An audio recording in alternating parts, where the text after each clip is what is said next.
selamat datang di podcast mata kuliah kepemimpinan bersama saya, Lailatul Hikmah, biasa dipanggil II, dari program studi D3 Manajemen Administrasi Sekolah Vokasi Universitas 11 Maret. Jadi kali ini kita akan ngobrol sedikit nih tentang isu-isu kepemimpinan di era penguasaan digital. Jadi seperti yang kalian tahu, kalau pemerintahan atau kepemimpinan zaman dahulu itu kayak pemimpinnya tuh kan di atas ya, kemudian bawahannya itu ada di bawah, kemudian selain itu bawahannya tuh kan kayak tinggal nurut gitu kan. Kemudian dulu komunikasi juga dilaksanakan secara tatap muka, secara langsung gitu kan, ngobrolnya semisal rapat itu dilaksanakan secara langsung, kemudian diskusi dengan pemimpin pun dilakukan secara langsung. Tapi kepemimpinan zaman sekarang tuh kayak gini loh, pemimpinannya itu lebih santai, bawahannya pun dibuat lebih mandiri gitu kan, terus keputusannya diambil secara bersama, komunikasinya juga bisa lewat online karena seperti judulnya, yaitu kepemimpinan di era digital, penguasaan digital. Jadi sekarang itu apa-apa bisa online dan lain sebagainya. Kemudian pemimpinnya itu juga menguasai teknologi, data driven, dan terbuka pada pemikiran terbaru gitu kan.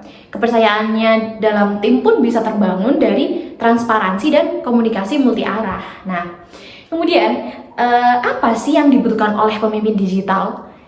Yang pertama, ada agility dan adaptabilitas. Jadi dunia digital ini kan bergerak secara cepat ya. Kemudian maka dari itu pemimpin itu harus bisa beradaptasi dengan cepat, belajar hal baru, dan siap menerima perubahan karena masa sekarang itu perubahannya sangat cepat kan.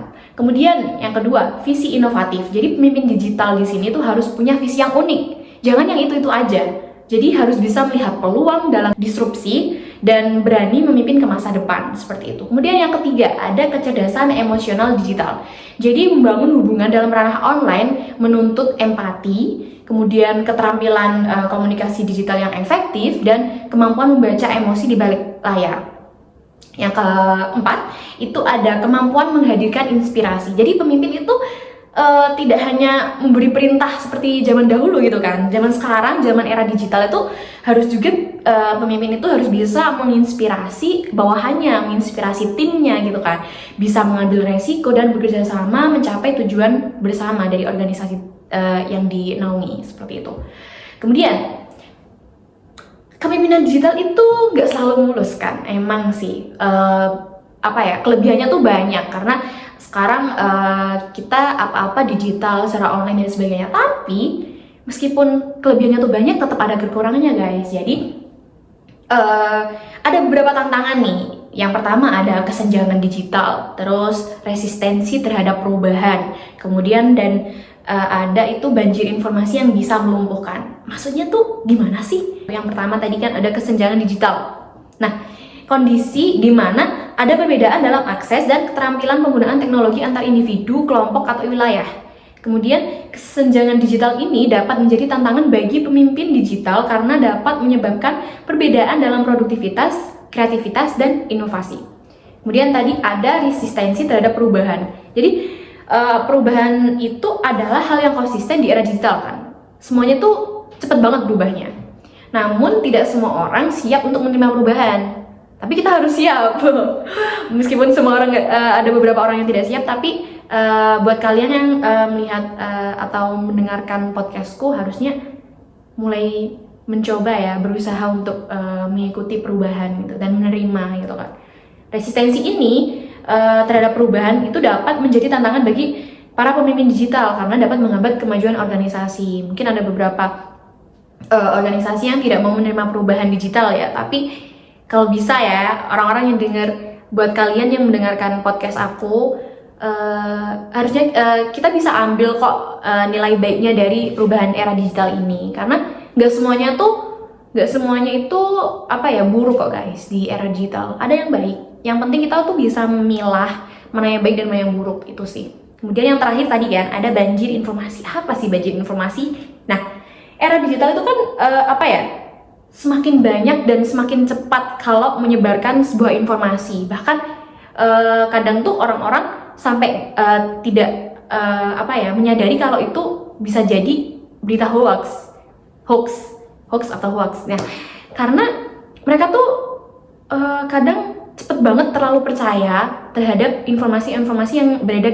di media sosial dan lain sebagainya, karena emang apa ya, penyebarannya tuh kan cukup cepat ya. Biasanya kayak ada apa ya, mungkin info kebakaran di daerah mana, kemudian di seberang pulau pun udah bisa tahu informasi itu dalam hanya waktu 1 jam atau dan lain sebagainya, karena era digital tuh sekarang canggih banget ya guys. Kemudian apa ya, informasi yang melimpah itu, dari situ informasi yang melimpah dapat menjadi tantangan bagi pemimpin digital karena dapat menyulitkan untuk mengambil keputusan yang tepat. Karena biasanya tuh kan karena terlalu banyak info dan kita sampai bingung buat memilah mana sih yang benar dan mana yang salah. Nah, itu yang membuat mungkin para pemimpin zaman sekarang maupun orang-orang ketua tim atau dan lain sebagainya kayak gitu tuh untuk menggerakkan timnya tuh susah karena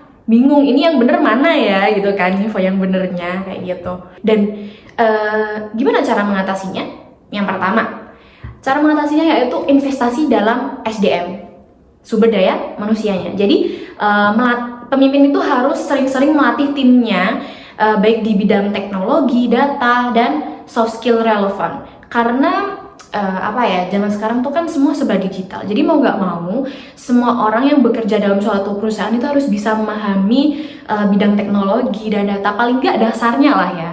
Kemudian harus bisa membangun kultur belajar yang berkelanjutan. Jadi kayak sering adakan training lah seperti itu, training tentang teknologi gitu, agar baik itu pemimpin maupun timnya itu nggak tertinggal dari zaman yang sudah mulai canggih seperti itu. Kemudian yang kedua, transparansi dan komunikasi terbuka. Jadi harus bisa jaga komunikasi 2 arah, terus kayak berbagi informasinya itu harus secara jelas gitu kan, jangan sampai ada salah pemahaman. Terus juga melibatkan tim dalam mengambil keputusan. Jadi zaman sekarang itu zaman digital, pemimpin tidak seperti dahulu yang selalu mengambil keputusan secara sepihak. Karena mereka merasa dulu mungkin merasa pemimpin tuh yang menguasai segalanya kan. Tapi kalau zaman sekarang itu biasanya ketua tim atau pemimpin atau suatu direktur perusahaan itu pasti meminta kayak musyawarah dengan timnya untuk mengambil keputusan seperti itu. Kemudian yang terakhir ada pelukan teknologi bukan takut. Apa sih maksudnya? Jadi karena zaman sekarang tuh kan teknologi udah semakin canggih banget ya. Apalagi zaman sekarang tuh tahu kan AI. Jadi kayak semua hal itu bisa teratasi hanya dengan AI. AI itu udah keren banget. Seperti apa ya? Itu kecerdasan yang benar-benar udah di atas rata-rata sih. Tapi meskipun gitu, kita jangan sampai terintimidasi sama teknologinya. Tapi harus memanfaatkan untuk mungkin ya boleh kita pakai AI dan lain sebagainya tuh untuk memudahkan pekerjaan ataupun menghubungkan tim atau membuat keputusan berdasarkan data gitu kan.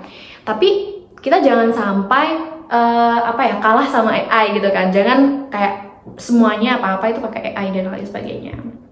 Nah, selain itu nih, kita di sini mau membahas sedikit tentang beberapa pemimpin digital yang bisa kita ambil pembelajaran dari beliau-beliau. Yang pertama, Jeff Bezos. Tahu nggak Jeff Bezos itu siapa? Jeff Bezos itu pendiri Amazon. Jadi beliau ini pemimpin digital yang visioner dan inovatif loh. Dia kayak melihat potensi besar dari e-commerce dan membangun Amazon itu menjadi salah satu perusahaan teknologi paling sukses di dunia. Siapa sih yang nggak tahu Amazon ya kan? Semua orang pasti tahu Amazon meskipun nggak pernah belanja di situ, tapi pasti tahu karena Amazon itu memang benar-benar terkenal di di dunia gitu kan. Emang keren sih. Kita harus ngikutin langkahnya Jeff Bezos ya. Siapa tahu kita nanti juga bisa membuat aplikasi seperti beliau, amin kan. Oke, terus yang kedua ada Elon Musk, yaitu pendiri Tesla dan SpaceX. Siapa sih nggak tahu Tesla ya kan?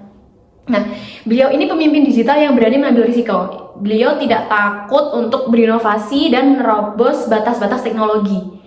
Nah, maksudnya tuh apa? Kayak sekarang tuh kan Tesla sama SpaceX dan lain sebagainya itu makin canggih dan mengikuti zaman terbaru gitu loh. Jadi semisal kecanggihan teknologi itu semakin meningkat pesat. Nah, di sini Elon Musk berusaha untuk membuat si Tesla, si produk ini atau perusahaannya itu juga semakin canggih karena ya mengikuti zaman ya kan.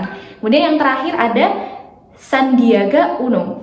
Dia itu Menteri Pariwisata dan Ekonomi Kreatif di Indonesia. Jadi meskipun setelah tadi tokoh-tokoh di dunia ya, kita ambil tokoh satu dari Indonesia.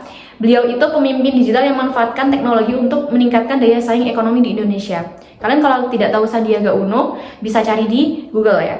Nah, beliau itu meluncurkan berbagai program digitalisasi pariwisata dan ekonomi kreatif untuk menarik wisatawan dan investor. Kalian kalau kepo bisa langsung cek di Google buat lihat mungkin seperti apakah tokoh Indonesia yang sangat keren ini. Kalian bisa baca-baca tentang Sandiaga Uno ini di berbagai platform ya. Oke, akhirnya kita sampai ini di penghujung podcast. Maka dari itu aku bakal tarik kesimpulannya ya dari yang kita bahas tadi. Jadi kepemimpinan digital itu merupakan keterampilan penting nih yang dibutuhkan untuk sukses di era digital. Jadi buat para pemimpin ya, era penguasaan digital ini bukan ancaman guys, tapi berupa peluang besar buat kita. Karena kita di era digital ini apa-apa tuh semua dikasih kemudahan gitu kan. Kayak komunikasi bisa terjalin secara cepat, secara efisien, terus kita apa-apa informasi juga bisa secara cepat mengetahuinya gitu kan. Tapi kita memang harus bisa memilahnya, itu aja sih. Jadi buat pemimpin tuh harus bisa dan harus punya keterampilan digital tadi. Karena buat kalian ya yang teman-teman mungkin sedang ada di masa mau merintis sebuah perusahaan dan sebagainya atau sebuah usaha kecil-kecilan dan sebagainya, kalian kan tetap akan jadi pemimpin ya kalau seperti itu. Jadi kalian harus belajar menerima perubahan teknologi yang semakin cepat ini sih. Itu aja sih dari aku. Mungkin sekian podcast kita kali ini. Mungkin kalau banyak kesalahan informasi atau lain sebagainya mohon dimaafkan ya guys, karena aku juga sama-sama belajar di sini, sama-sama sharing gitu kan. Oke, sekian dari aku. Kurang lebihnya mohon maaf. Bye bye.